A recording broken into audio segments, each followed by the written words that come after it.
It's December and everyone's in the mood to want to make some fun holiday decorations. So today I have some of those elements I want to explain and let you know what you could use. So this one that we have on the far end here is white pine. And this one might be one that you have maybe even your own yard. I love white pine, the smell of it. It can be a little sappy, so you have to make sure that when you cut it, you allow it to kind of set for a few minutes and let that sap run out. The next one I'm using is a little larger element. This one is actually Fraser fir, and it's a Christmas tree. These were the bottom ring of the Christmas tree, that bottom layer. And so I went ahead and flipped them off. They're little longer branches, but I love to use this for swag. This gives me a lot of length and a lot of volume.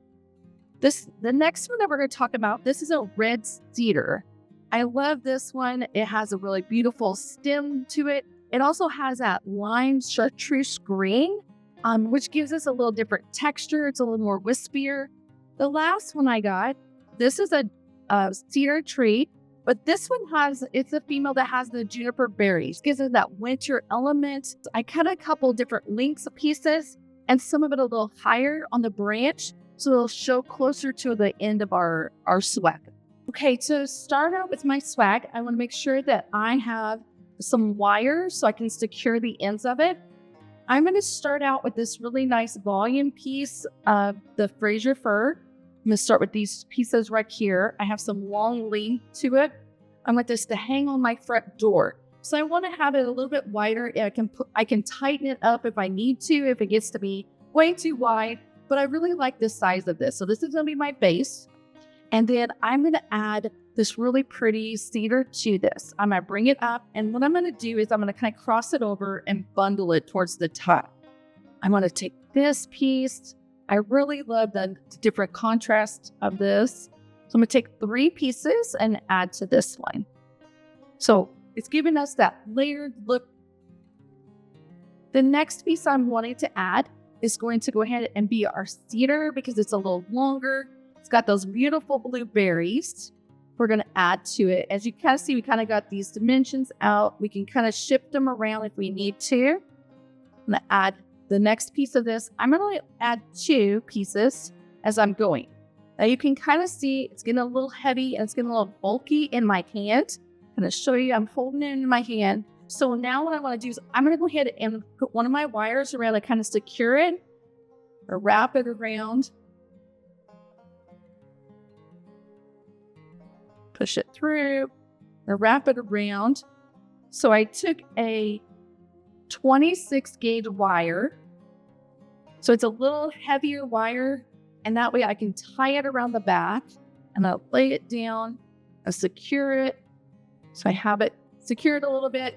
That way it won't get too heavy in my hand as I'm continuing my placement of my things. So next one I'm going to use is my really fun airy pine. I love the pine on top. I don't want to cover all my berries. So now I can kind of slide this one in. I want to give it that element without taking away all the dimension and color that I have. I'm going to add a few of them. Let's slide it in. It's a little better branch for it to slide in between. Right there. So now I kind of have that nice smell to it. It's very fragrant. I have all that pine. It's going to be wonderful. So everybody enters our front door. It's going to be a great smell and a great attractive look to the front door. Now that I have those secure, I'm going to go one more time to go ahead and make sure I have a nice shape to my branches here. I want to make sure they're pulled in. If any of them are out of line, I can now take this and pull it down just a little bit. Again, I'm going to break it down and I'm going to lay it down so it's nice and tight. But take my wire and tighten it. I can make a little loop with this excess wire now that it's tight. And that way then I can use that to hang as my hanger. So I just made a slight little loop here.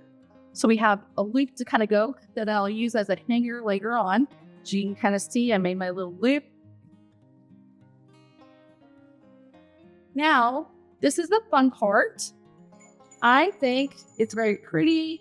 I love having those natural elements, but I tie a couple of strings of bells onto a piece of wire, and I'm going to add those. Since I have my wire already around my branches. I can kind of just slide it around and tie it up. I can secure the bells to it. Now, that is enough. But with bling, we could add possibly in a red bow, a traditional bow. I also have a fun festive candy cane bow. You could make one of those. You might even want to add some fun curly elements to it. You could add some of these red strings and add those down if you like that look to it. So there's lots of options that you could have. I want this one to be a little more traditional, a little more Christmassy with the red bow and the gold bells. So I'm going to add this red bow. I'm going to add it to kind of the top part here. So I'm going to wrap it around the back. I'm going to leave my hanger still attached, my loop out. I'm going to go ahead and tie my bow in here and tie a knot. Wire my wires together. Keep everything nice and tight and connected. Okay, everything's secure and tight. As we can kind of see, I can now move around my tails of my bow as it's hanging down. Fluff my bow out. And then I can hang it up. And now we have our nice little swag that we can hang on our door and enjoy for all the holiday season.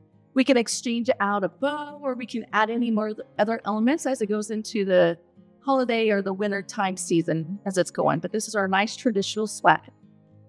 For more questions about how to take care of your evergreens or any other further questions you have, please contact your local extension office or visit our website.